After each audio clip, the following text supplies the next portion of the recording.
Hello everyone, welcome to innovative future academy. आज हमारी Indian polity की सेकंड क्लास है जिसमें हम पढ़ने वाले हैं salient features of the constitution. Last class में हम लोग काफ़ी कुछ डिस्कस किया, हमने एक्स्ट्रा डाटा भी जो भी रेलेवेंट डाटा था मैंने आपको सारा बताया। आज भी हम इस टॉपिक से रिलेटेड जो भी रेलेवेंट डाटा होगा वो भी हम साथ में कवर करेंगे और इस टॉपिक को तो कवर करेंगे। आज की जो क्लास है थोड़ी सी लंबी क्लास होगी पिछली क्लास से, क्योंकि टॉपिक बहुत इंपॉर्टेंट है और काफ़ी कुछ आपको समझने को और जानने को मिलेगा। ठीक है, चलिए स्टार्ट करते हैं। देखिए, टॉपिक का नाम है सैलिएंट फीचर्स ऑफ कॉन्स्टिट्यूशन, यानी आज हम कॉन्स्टिट्यूशन के कुछ फीचर्स के बारे में पढ़ने जा रहे हैं जो कॉन्स्टिट्यूशन की कुछ विशेषताएं हैं हमारे। देखिए, सबसे पहली बात तो ये है कि ये दुनिया का ना सबसे लेंथीएस्ट रिटन कॉन्स्टिट्यूशन है। सबसे पहली बात तो ये है कि कॉन्स्टिट्यूशन दो तरीके के होते हैं, रिटन कॉन्स्टिट्यूशन और अनरिटन कॉन्स्टिट्यूशन। देखिए, रिटन कॉन्स्टिट्यूशन, दुनिया का सबसे पहला रिटन कॉन्स्टिट्यूशन यूएसए ने लिखा था 1787 में, ठीक है, जिसको ओल्डेस्ट डेमोक्रेसी भी बोलते हैं। और अनरिटन कॉन्स्टिट्यूशन यूके का है सबसे पुराना। देखिए, मेन जो डिफरेंस होता है रिटन और अनरिटन में वो ये होता है कि रिटन कॉन्स्टिट्यूशन एक इनेक्टेड कॉन्स्टिट्यूशन होता है जो एक टाइम के साथ स्टार्ट हुआ और प्रॉपर कोडिफाइड मैनर में होता है। अनरिटन कॉन्स्टिट्यूशन टाइम के साथ इवोल्व्ड कॉन्स्टिट्यूशन होता है जिसका कोई प्रॉपर डेट नहीं होती है कब से स्टार्ट हुआ। उसमें ऐसा होता है कि जो भी कानून बनते गए वो कॉन्स्टिट्यूशन का पार्ट बनते चले गए, मतलब कुछ भी आपको कोडिफाइड वे में नहीं मिलेगा। ये मेन डिफरेंस होता है रिटन और अनरिटन कॉन्स्टिट्यूशन में। क्लियर है? तो देखिए, इंडिया का लेंथीएस्ट रिटन कॉन्स्टिट्यूशन है वर्ल्ड का। देखिए, इंडिया का कॉन्स्टिट्यूशन जब लागू हुआ था वो डेट है 26 जनवरी 1950, जिस संविधान लागू हुआ था। उस दिन हमारे संविधान के अंदर एक प्रीएम्बल था, 395 आर्टिकल्स थे जिनको डिवाइड किया गया था 22 पार्ट के अंदर, और 8 शेड्यूल्स थे जिनको हम अनुसूचियां बोलते हैं। 8 अनुसूचियां थी। आज की अगर हम बात करें तो एक प्रीएम्बल है, 470 से ज्यादा आर्टिकल्स हैं। जो पहले 22 भाग थे आज भाग बढ़कर हो गए हैं 25, और पहले जो शेड्यूल 8 थे वो शेड्यूल 12 हो गए हैं। यानी पहले ही जो संविधान दुनिया का सबसे बड़ा संविधान हुआ करता था वो आज बढ़कर और बड़ा हो गया। भाई डेफिनेट सी बात है, बहुत सारी अमेंडमेंट्स हुई हैं, बहुत बड़ी बड़ी अमेंडमेंट्स भी हुई हैं। ठीक है, 7th अमेंडमेंट, 42nd, 44th, बहुत बड़ी बड़ी अमेंडमेंट्स हुई है जिन्होंने संविधान को और बड़ा कर दिया। इसीलिए भारत का संविधान दुनिया का लेंथीएस्ट रिटन कॉन्स्टिट्यूशन है, दुनिया का सबसे बड़ा लिखित संविधान है। क्लियर है जी? सेकंड देखिए, it is drawn from various sources. इसका मतलब है कि हमारा जो संविधान है ना वो कई सारे देशों के संविधान से इकट्ठा करके बनाया गया है। देखिए, मेजर जो पोर्शन है हमारे कॉन्स्टिट्यूशन का, लगभग 50 to 55% पोर्शन हमारे कॉन्स्टिट्यूशन का हमने गवर्नमेंट ऑफ इंडिया एक्ट 1935 से लिया है। उसके बाद यूके के कॉन्स्टिट्यूशन से, यूएसए के कॉन्स्टिट्यूशन से, कनाडा से, ऑस्ट्रेलिया से लगभग 60 से ज्यादा देशों का संविधान मंगवाया गया था। उन सब संविधानों की विशेषताओं को उठाया गया और उनको फिर भारत के हिसाब से मॉडिफाई करके हमने अपने संविधान में डाल दिया। देखिए, डॉक्टर बी आर अम्बेडकर ने बहुत प्राउडली ये बात बोली थी कि अगर किसी के अंदर कोई अच्छी विशेषता है, कोई अच्छी खास बात है तो उसको अपनाने में कोई बुराई नहीं है। क्लियर है जी? तो इसलिए यहां से हमें दो बातें पता चल गई। एक तो भारत का संविधान दुनिया का सबसे बड़ा लिखित संविधान है, ध्यान रखेंगे, रिटन कॉन्स्टिट्यूशन है। क्लियर है? और दूसरा, it is drawn from various sources. चलिए, इसके बाद देखिए, अब नेक्स्ट जो हम पॉइंट की बात करने जा रहे हैं वो दी मोस्ट इंपॉर्टेंट पॉइंट है। देखिए, सभी कॉन्स्टिट्यूशन दो तरीके के होते हैं। ठीक है, एक होते हैं रिजिड कॉन्स्टिट्यूशन, एक होते हैं फ्लेक्सिबल कॉन्स्टिट्यूशन। मतलब जनरली आप कोई भी कॉन्स्टिट्यूशन उठाएंगे ना तो आपको दो तरह के कॉन्स्टिट्यूशन मिलेंगे, रिजिड कॉन्स्टिट्यूशन या फ्लेक्सिबल कॉन्स्टिट्यूशन। लेकिन अगर आप इंडिया की बात करोगे तो इंडिया का जो कॉन्स्टिट्यूशन है ना, it is blend of rigidity and flexibility. Clear है? अब देखिए इसका मतलब क्या है। डेफिनेट सी बात है, रिजिडिटी का मतलब होगा एक ऐसा कॉन्स्टिट्यूशन जिसके अंदर अमेंडमेंट करना बहुत टफ हो। फॉर एग्जांपल यूएसए, जिसमें अमेंडमेंट करना उतना आसान नहीं है। फ्लेक्सिबल कॉन्स्टिट्यूशन होता है जिसके अंदर अमेंडमेंट करना बहुत ईजी हो, जैसे श्रीलंका का है, रिटन कॉन्स्टिट्यूशन है but it is very flexible. अब एक बात हमेशा याद रखिएगा, रिटन कॉन्स्टिट्यूशन हमेशा आपको 90% केसेस में रिजिड ही मिलेगा। अनरिटन कॉन्स्टिट्यूशन जनरली फ्लेक्सिबल ही होता है। क्लियर है? अब देखिए, इंडिया का कॉन्स्टिट्यूशन, पहली बात तो रिटन है, बट स्टिल हमारा जो कॉन्स्टिट्यूशन है ना, इसके अंदर कुछ प्रोविजंस ऐसे हैं जिनको अमेंड करना कुछ हद तक आसान है, कुछ प्रोविजंस ऐसे हैं जिनको अमेंड करना काफी मुश्किल है। फॉर एग्जांपल, आर्टिकल 368 के अंदर प्रोसीजर दिया गया है कॉन्स्टिट्यूशन को अमेंड करने का कि संविधान में संशोधन कैसे किया जा सकता है। अब उसके अंदर दो प्रोविजंस हैं। क्या कि एक तो अगर कॉन्स्टिट्यूशन के अंदर अमेंडमेंट करनी है, सिंपल अमेंडमेंट है, उसके लिए आपको चाहिए होती है स्पेशल मेजॉरिटी। अब देखिए, स्पेशल मेजॉरिटी होती है 2/3 of present and voting members, 2/3 of यानी 66%, 2/3 को हम बोल सकते हैं 66%, 2/3 of present and voting members plus 50% of total membership. इसको बोलते हैं बच्चों स्पेशल मेजोरिटी। अगर कोई भी पार्टी संविधान में संशोधन करना चाहती है, कोई भी सरकार संविधान में संशोधन करना चाहती है, तो उसको ये मेजोरिटी अचीव करनी होगी दोनों हाउस में, लोकसभा प्लस राज्यसभा दोनों हाउसेज में। क्लियर है। अब जो भी सरकार जनरली बहुत बड़ी, अगर जैसे आज की सरकार की अगर हम बात करें जो इतनी बड़ी मेजोरिटी के साथ बनी है, तो उनके लिए ये अचीव करना इट्स नथिंग, वो कोई ज्यादा टफ काम नहीं है। लेकिन अगर हम हमारे संविधान की रिजिडिटी की बात करें, अब यहां से पता चलता है कि संविधान इतना रिजिड नहीं है हमारा, ठीक है। लेकिन अगर हम ट्रू रिजिडिटी की बात करें तो देखिए, जब भी कॉन्स्टिट्यूशन के किसी फेडरल फीचर के अंदर अमेंडमेंट होगी, ध्यान रखिएगा भाई, फेडरल फीचर के अंदर, फेडरल फीचर कैसे, जैसे election of president, vice president, उसके बाद power of judiciary, supreme court, high court, या शेड्यूल 7 के अंदर अगर कोई चेंज किया जा रहा है तो वो इंडिया के फेडरल स्ट्रक्चर की अमेंडमेंट है। तब गवर्नमेंट को उस केस में गवर्नमेंट को जो अमेंडमेंट करनी पड़ती है वो इसके साथ साथ, यानी ये प्रोसीजर तो फॉलो करना है ही है, इसके साथ साथ गवर्नमेंट को चाहिए होता है ratification from 50% of state legislature. ध्यान से देखिए जी, ratification from 50% of state legislature. आराम से समझिए, कहने का मतलब है गवर्नमेंट को जब भी इंडिया के किसी फेडरल फीचर के अंदर अमेंडमेंट करनी है तो पहले उसको लोकसभा में इस मेजोरिटी से बिल पास करना पड़ेगा, फिर राज्यसभा में इस मेजोरिटी से बिल पास करना पड़ेगा, उसके बाद वो बिल टोटल जितनी भी स्टेट्स और यूटीज जिनके अंदर लेजिस्लेचर हैं उनके 50% को, यानी अगर हम आज की बात करें 28 स्टेट हैं, 2 यूटी हैं जिनके अंदर लेजिस्लेचर है, तो कम से कम 15 स्टेट के अंदर वो बिल पास होना चाहिए। और ध्यान रखिएगा, इन स्टेट्स के अंदर ये जो बिल पास होता है ये होता है सिंपल मेजोरिटी से। हमेशा याद रखेंगे भाई, इन स्टेट्स के अंदर जो ये बिल पास होता है ये होता है सिंपल मेजोरिटी से, तो तब जाकर इंडिया के फेडरल फीचर में अमेंडमेंट होती है। अब ये करना इतना आसान नहीं है कि कम से कम 15 स्टेट्स के अंदर भी आपको मेजोरिटी मिल जाए। हाँ ठीक है, सिंपल मेजोरिटी है। देखिए, सिंपल मेजोरिटी होता है 50% ऑफ प्रेजेंट एंड वोटिंग। भाई जितने मेंबर्स आए हैं और उनमें से जो वोट डाल रहे हैं उनका 50%, उसको हम सिंपल मेजोरिटी बोलते हैं। स्पेशल मेजोरिटी होता है 2/3 ऑफ प्रेजेंट एंड वोटिंग, जितने आए हैं और जो वोट डाल रहे हैं उनका, यानी उनका 66%। क्लियर है। तो ये दो बातें याद रखेंगे कि इंडिया का जो कॉन्स्टिट्यूशन है वो पार्शली रिजिड है और पार्शली फ्लेक्सिबल है। रिजिड इसलिए है क्योंकि ये अगर जब भी फेडरल फीचर में अमेंडमेंट करनी होगी तो इतना आसान नहीं होगा। क्लियर है। और अगर कोई अमेंडमेंट है तो ये कर सकते हैं। इसके साथ साथ आपने पढ़ा होगा आर्टिकल 2 और आर्टिकल 3। आर्टिकल 2 और आर्टिकल 3 के अंदर इंडिया की जो गवर्नमेंट है, जो पार्लियामेंट है, कहने का मतलब है वो स्टेट्स के साथ कुछ भी, जैसे उनका नाम चेंज करना, बाउंड्री चेंज करना, कोई नया स्टेट बनाना, अभी जैसे जम्मू कश्मीर को एक स्टेट से यूटी में कन्वर्ट कर दिया, ऐसे काम कर सकती है। और ऐसे काम करने के लिए उनको जो मेजोरिटी चाहिए होती है वो होती है सिंपल मेजोरिटी। ठीक है जी।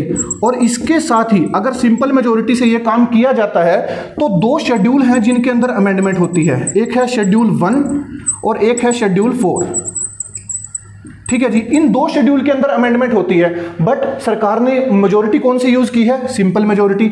अब हमने एक बात पढ़ी है कि सिंपल मेजोरिटी से कॉन्स्टिट्यूशन में अमेंडमेंट नहीं हो सकती है। कॉन्स्टिट्यूशन में अमेंडमेंट करने के लिए पार्लियामेंट में स्पेशल मेजोरिटी चाहिए ही चाहिए।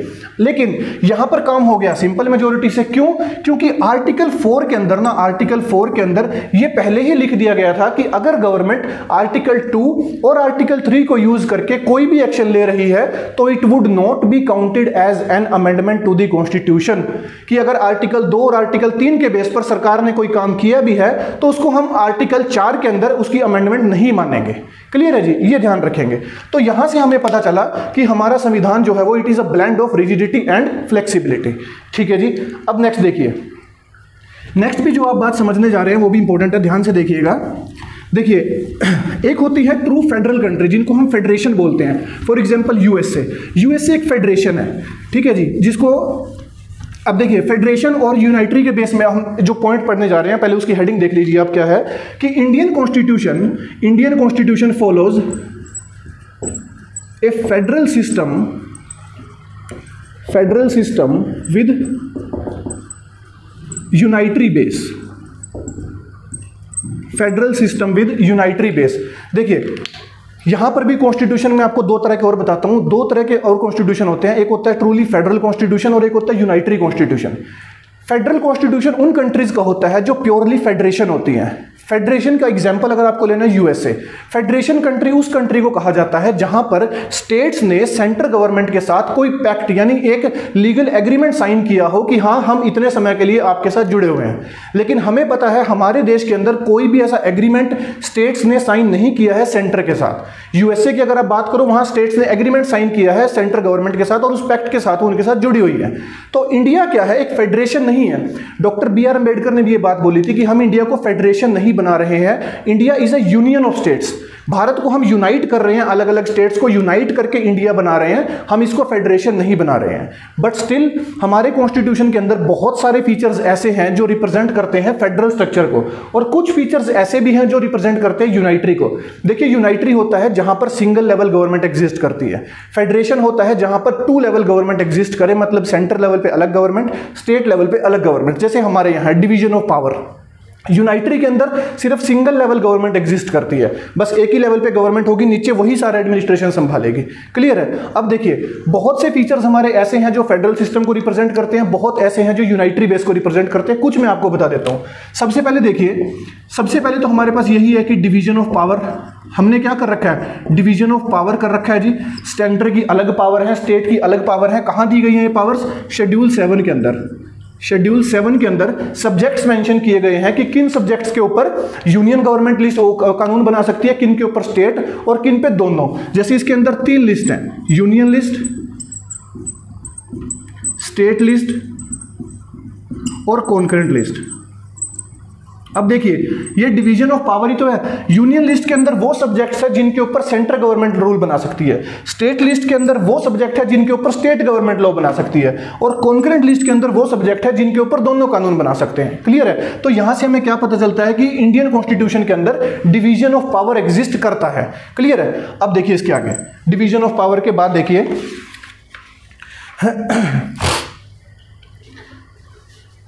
अच्छा डिवीजन ऑफ पावर के साथ ही आप यहां पर 2 गवर्नमेंट भी लिख सकते हो। 2 गवर्नमेंट सिस्टम की अलग अलग लेवल पे अलग अलग गवर्नमेंट एग्जिस्ट करती है, मतलब centre plus state. Centre level पे अलग गवर्नमेंट है हमारे यहाँ, स्टेट पे अलग है, जैसे हमने यहाँ पर शेड्यूल 7 में बात की। क्लियर है। नेक्स्ट देखिए, अच्छा सबसे इंपॉर्टेंट जो बात होती है ना फेडरल सिस्टम की, फेडरल देखिए हमारे यहाँ क्या जब भी फेडरेशन होगा ना, देखो फेडरल सिस्टम की सबसे खास बात ये होती है कि उसके अंदर होता है सुप्रीमेसी ऑफ कॉन्स्टिट्यूशन। मतलब फेडरेशन जब भी होगा ना देश, तो कॉन्स्टिट्यूशन सबसे सुप्रीम होगा, क्योंकि आपने डिवीजन ऑफ पावर तो कर दिया, सेंटर की अलग पावर है, स्टेट की अलग पावर है, लेकिन अगर कॉन्स्टिट्यूशन सुप्रीम नहीं होगा तो सेंट्रल गवर्नमेंट कभी भी स्टेट गवर्नमेंट्स की पावर को ले सकता है। उसके लिए हमें क्या चाहिए कि प्रॉपर रिटन वे में क्या हो, डिवीजन ऑफ पावर्स होना चाहिए। क्लियर है। Supremacy of constitution. इसके साथ साथ देखिए एक और सबसे इंपॉर्टेंट पॉइंट जो है वो है इंडिपेंडेंस ऑफ जुडिशरी, कि जुडिशरी का इंडिपेंडेंट होना बहुत जरूरी है। अदरवाइज सेंट्रल गवर्नमेंट एक अथॉरिटी बनकर बैठ सकता है पूरे देश के ऊपर, लेकिन जब तक जुडिशरी इंडिपेंडेंट रहेगी तो वो क्या करेगी, कॉन्स्टिट्यूशन को गार्ड करके रखेगी, कॉन्स्टिट्यूशन के अंदर जो भी प्रोविजंस है उनको बनाए रखेगी। क्लियर है जी। तो यहां से हमने कुछ पॉइंट्स देखे जहां से पता चलता है कि इंडिया क्या है, एक फेडरल सिस्टम पे बेस्ड है। इसके साथ साथ इंडिया कुछ यूनाइटरी बेस्ड वो भी फीचर्स भी शो करता है। जैसे सबसे पहले स्ट्रॉन्ग सेंटर, हमारे यहाँ क्या है, जो सेंट्रल लेवल गवर्नमेंट है वो स्ट्रॉन्ग है, उसके पास बहुत ओवर राइडिंग पावर्स है। फॉर एग्जांपल अभी मैंने आपको बताया था आर्टिकल 2 और आर्टिकल 3 मेनली लो आप। आर्टिकल 3 किसी भी स्टेट का नाम चेंज करना, बाउंड्री चेंज करना, एरिया चेंज करना किसके हाथ में है, सारे का सारा काम सेंट्रल गवर्नमेंट के हाथ में है। यहां से हमें पता चलता है कि स्ट्रॉन्ग सेंटर है। या और भी बहुत सारे ऐसे फीचर्स हैं, इमरजेंसी लगाना, इमरजेंसी के केस में हमारा कॉन्स्टिट्यूशन यूनाइटरी कॉन्स्टिट्यूशन में कन्वर्ट हो जाता है। नेशनल इमरजेंसी, किसी भी स्टेट में स्टेट इमरजेंसी लगाना भी सेंटर के हाथ में है। क्लियर है जी। तो यहां से हमें पता चलता है कि हमारा जो कॉन्स्टिट्यूशन है वो उसके अंदर स्ट्रॉन्ग जो है वो सेंटर है। उसके साथ साथ सिंगल कॉन्स्टिट्यूशन। अब हमें पता है इंडिया के अंदर एक ही तरह का कॉन्स्टिट्यूशन है, सिर्फ सेंटर लेवल पे। सेंटर और स्टेट का अलग अलग कॉन्स्टिट्यूशन नहीं है जैसे यूएसए में है। जब भी कोई देश ट्रूली फेडरल कंट्री होगा ना, एक फेडरेशन होगा, तो वहां पर सेंटर का और स्टेट का अलग अलग कॉन्स्टिट्यूशन होगा और सेंटर और स्टेट की अलग अलग सिटीजनशिप भी होगी। लेकिन हमारे यहाँ क्या है, सिंगल सिटीजनशिप। भाई हम सब भारत के नागरिक हैं, रहने वाले भले हम अलग अलग स्टेट्स के हैं लेकिन नागरिक हम सब भारत के हैं, इंडिया के हैं। क्लियर है। तो ये कुछ फीचर्स हैं जो यूनाइटरी बेस को रिप्रेजेंट करते हैं, ये कुछ है जो फेडरल सिस्टम को रिप्रेजेंट करते हैं। ठीक है जी। नेक्स्ट देखिए, चलिए अब देखिए हमारे ऊपर जब 1947 से पहले हमें पता है ब्रिटिशर्स राज करा करते थे, और ब्रिटिशर्स ने देश के अंदर काफ़ी एडमिनिस्ट्रेशन के नए नए तरीके जो थे वो जहाँ जैसे ब्रिटिश वहाँ चलते थे यूके में, ऐसे ही हमारे देश के अंदर भी लेकर आते थे। और वहीं से हमने एक सिस्टम अडॉप्ट किया, किस चीज़ का? पार्लियामेंट्री फॉर्म ऑफ गवर्नमेंट का। Parliamentary form, parliamentary form of government. देखिए, देश के अंदर सरकार दो तरीके से चलाई जा सकती है, या तो देश में पार्लियामेंट्री फॉर्म ऑफ गवर्नमेंट होगी या फिर प्रेसिडेंशियल फॉर्म ऑफ गवर्नमेंट होगी। अब हमने यूएसए के कॉन्स्टिट्यूशन से भी बहुत कुछ लिया, और हमें पता है यूएसए के अंदर क्या चल रहा है, presidential form of government. But still हमने इंडिया में कौन सा सिस्टम लागू किया? पार्लियामेंट्री फॉर्म ऑफ गवर्नमेंट, जहां पर पार्लियामेंट सुप्रीम होगा। कहने का मतलब दो हाउस होंगे, एक लोअर हाउस होगा, एक अपर हाउस होगा, दोनों हाउस मिलकर काम करेंगे। लोकसभा जो है, जैसे हमारा लोअर हाउस है, उसके लिए हम डायरेक्ट इलेक्शन रखेंगे, अपर हाउस के लिए हम इनडायरेक्ट इलेक्शन रखेंगे। मतलब हमने पार्लियामेंट्री सिस्टम को अपनाया, ना कि प्रेसिडेंशियल सिस्टम को। अपनाने को हम उसको भी अपना सकते थे, दिक्कत कुछ नहीं थी, बट स्टिल इंडिया क्योंकि ब्रिटिशर्स के अंडर रहा था और ये सिस्टम देखता आ रहा था और ये सिस्टम समझ में आ गया था, पार्लियामेंट्री फॉर्म ऑफ गवर्नमेंट का सिस्टम हमारे समझ में भी आ चुका था, इसीलिए कॉन्स्टिट्यूशन के अंदर हमने पार्लियामेंट्री फॉर्म ऑफ गवर्नमेंट को चुना, ना कि प्रेसिडेंशियल फॉर्म ऑफ गवर्नमेंट को। क्लियर है जी? अब देखिए, इसके साथ एक और सबसे इंपॉर्टेंट जो फीचर है ना हमारे कॉन्स्टिट्यूशन का, वो है integrated and independent judiciary. Integrated and independent judiciary, देखिए ये सबसे इंपॉर्टेंट फीचर है भाई। अच्छा, एक बात और भी याद रखिएगा, जब भी कॉन्स्टिट्यूशन एक रिटन कॉन्स्टिट्यूशन होगा ना, वहां पर जुडिशरी 99% केसेस में आपको सुप्रीम मिलेगी। अब ऐसा नहीं है कि जुडिशरी बहुत सुप्रीम है, हमारे यहां पार्लियामेंट और जुडिशरी दोनों ही सुप्रीम है। देखिए कैसे, जुडिशरी, पार्लियामेंट का काम क्या है? कानून बनाना। कहने का मतलब है कॉन्स्टिट्यूशन के अंदर, कॉन्स्टिट्यूशन को लेकर कोई भी अमेंडमेंट करना है, कोई भी नया कानून बनाना है, किसी भी तरीके का, वो पावर किसके पास है? पार्लियामेंट के पास है। लेकिन पार्लियामेंट जो भी कानून बना रहा है उसको चेक करना कि वो कॉन्स्टिट्यूशन की आइज में सही है कि गलत है, ये पावर किसके पास है? जुडिशरी के पास है। और हमने जो सिस्टम अपनाया जुडिशरी का, वो है integrated and independent judiciary. Integrated और इंडिपेंडेंट जुडिशरी का मतलब है कि हमारी जो जुडिशरी है ना, वो इंटीग्रेटेड है, मतलब सेंटर लेवल पे सुप्रीम कोर्ट एग्जिस्ट कर रहा है, ठीक है जी। इसके बाद हाई कोर्ट आता है, हाई कोर्ट आपका स्टेट लेवल पे सबसे सुप्रीम होता है। इसके बाद आपके पास डिस्ट्रिक्ट कोर्ट है, मतलब ये पूरी की पूरी जुडिशरी जो है वो इंटीग्रेटेड जुडिशरी है, कोई अलग अलग जुडिशरी नहीं है, ठीक है। इसके बाद आपके पास डिस्ट्रिक्ट कोर्ट होते हैं जो हर एक डिस्ट्रिक्ट में होते हैं, ये डिस्ट्रिक्ट के लिए होते हैं, सभी के लिए। तो हमने क्या रखा हुआ है? अपनी जुडिशरी को इंटीग्रेटेड रखा है। इंटीग्रेटेड का मतलब है अगर सुप्रीम कोर्ट कोई जजमेंट जारी कर रहा है तो वो जजमेंट पूरे के पूरे सिस्टम में इक्वली लागू होगी। ऐसा नहीं होगा कि कोई हाई कोर्ट या कोई स्टेट उसको मानने से मना कर देगा। हमारी जो जुडिशरी है वो इंटीग्रेटेड जुडिशरी है। क्लियर है? अच्छा देखिए, इसको भी ना हमने डिस्ट्रिक्ट कोर्ट को भी आगे हमने दो पार्ट में डिवाइड किया हुआ है। एक होता है सबऑर्डिनेट कोर्ट, सबऑर्डिनेट, और एक होता है सीजेएम कोर्ट यानी chief judicial magistrate court.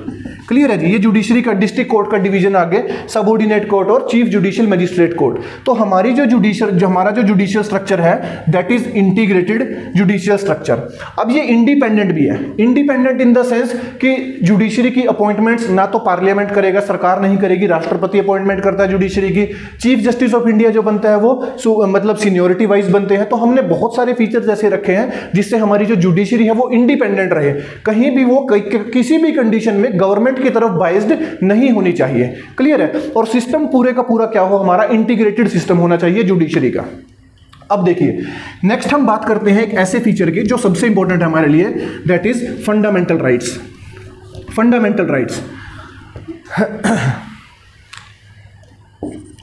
Constitution के पार्ट 3 के अंदर दिए गए हैं फंडामेंटल राइट्स। फंडामेंटल राइट, देखिए हमने जो फंडामेंटल राइट्स का कंसेप्ट लिया है वो यूएसए से लिया है, ठीक है। बिल ऑफ राइट्स यूएसए के अंदर बोलते हैं, हमारा है fundamental rights part 3 of the constitution के अंदर। अब फंडामेंटल राइट्स एक ऐसी चीज है, मतलब आपके लिए कॉन्स्टिट्यूशन में सभी के लिए, जो आपको एक डिग्निफाइड लाइफ और एक कंप्लीट डेवलपमेंट के लिए आपकी काम करते हैं। जब हम फंडामेंटल राइट्स का चैप्टर कवर करेंगे तो आप देखेंगे कि कितना बड़ा रोल प्ले करते हैं फंडामेंटल राइट्स हमारी लाइफ के अंदर। अब देखिए, फंडामेंटल राइट्स के कुछ अपने फीचर्स हैं, कुछ अलग अलग। सबसे पहला तो जैसे कुछ डिस्कस करते हैं, बाकी फंडामेंटल राइट्स में करेंगे। जैसे ये जस्टिसिएबल है, जस्टिसिएबल। अब कोई भी चीज अगर जस्टिसिएबल होगी उसका मतलब ये होता है कि उसके बेस पर आपको न्याय मिल सकता है। कहने का मतलब है अगर आपका फंडामेंटल राइट वायलेट हो रहा है या आपसे छीना जा रहा है तो आप कोर्ट जा सकते हो, and that to directly to Supreme Court. देखिए एक ही केस है जब आप डायरेक्टली सुप्रीम कोर्ट जा सकते हो, that is in the case of violation of fundamental right. जब भी आपका कोई फंडामेंटल राइट वायलेट हो रहा है तो आप डायरेक्टली सुप्रीम कोर्ट जा सकते हो। यह अधिकार आपको दिया गया है आर्टिकल 32 के अंदर। अब देखिए article 32 is itself a fundamental right. Clear है जी, आर्टिकल 32 खुद एक फंडामेंटल राइट है। आपका कोर्ट जाने का अधिकार भी आपका एक फंडामेंटल राइट है। तो इतनी इंपॉर्टेंट चीज है ये फंडामेंटल राइट्स। बाकी इनके जो फीचर्स हैं वो हम जब फंडामेंटल राइट्स पढ़ेंगे तब डिस्कस करेंगे। अभी के लिए आप कुछ बातें याद रखिएगा। अच्छा, ऐसा नहीं है कि इनको दे आर अमेंडेबल, इनको अमेंड किया जा सकता है। ऐसा नहीं है कि पार्लियामेंट इनको अमेंड नहीं कर सकता है। 1951 से लेकर अब तक बहुत सारी अमेंडमेंट्स हुई हैं कॉन्स्टिट्यूशन के अंदर, but finally Kesavananda Bharati case में क्या कह दिया गया था कि ठीक है पार्लियामेंट के पास पावर तो है कि वो कॉन्स्टिट्यूशन को अमेंड कर सकता है, लेकिन without affecting the basic structure of constitution. ये याद रखेंगे भाई, पार्लियामेंट के पास पावर है कि वो किसी भी पार्ट को अमेंड कर सकता है, इवन फंडामेंटल राइट्स को भी अमेंड किया जा सकता है, but without affecting the basic structure of the constitution. Clear है जी?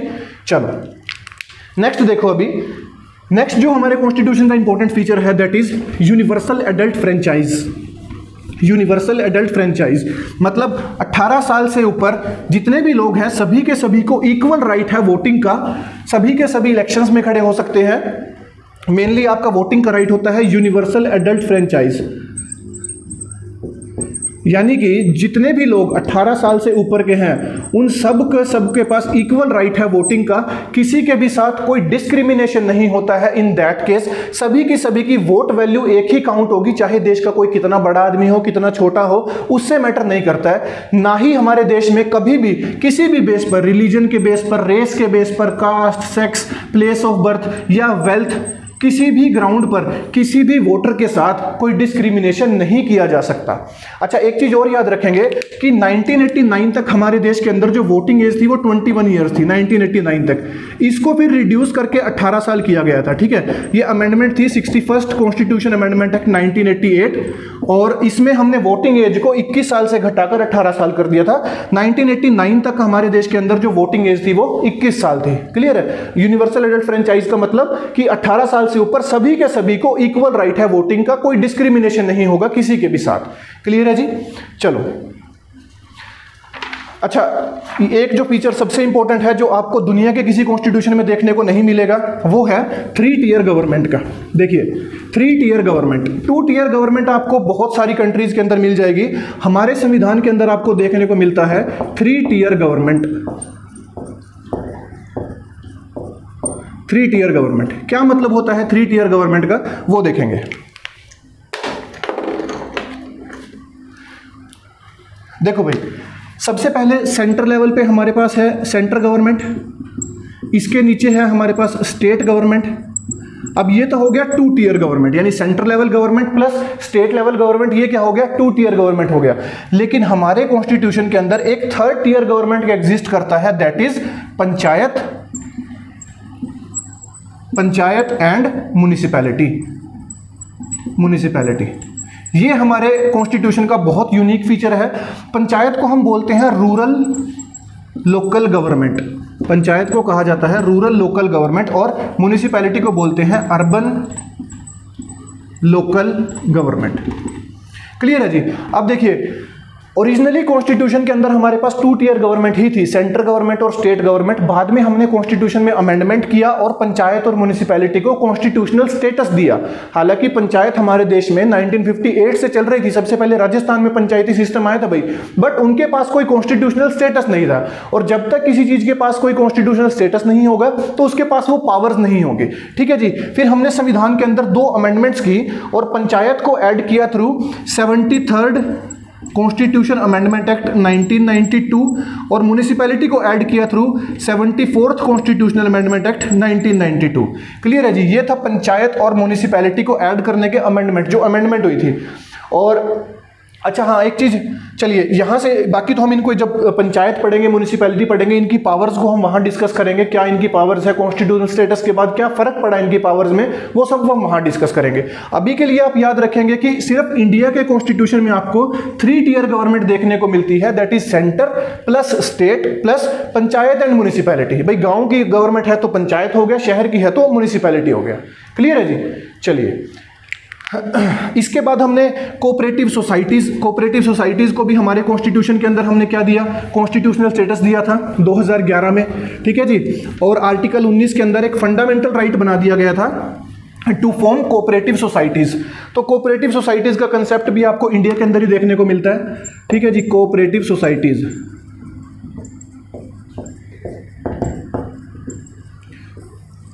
इसको ऐड किया गया था through 97th constitutional amendment act 2011, और एक ये फंडामेंटल राइट बना दिया गया था आपका under article 19 to form cooperative societies, जो लोगों के भले के लिए, जो कोऑपरेटिव सोसाइटीज लोकल लेवल पर क्रिएट की जाती है। तो कोऑपरेटिव सोसाइटी बनाना भी एक फंडामेंटल राइट है, ये भी आपको एक कॉन्स्टिट्यूशनल स्टेटस मिल गया था कोऑपरेटिव सोसाइटीज को भी इस अमेंडमेंट के बाद, ठीक है जी। चलिए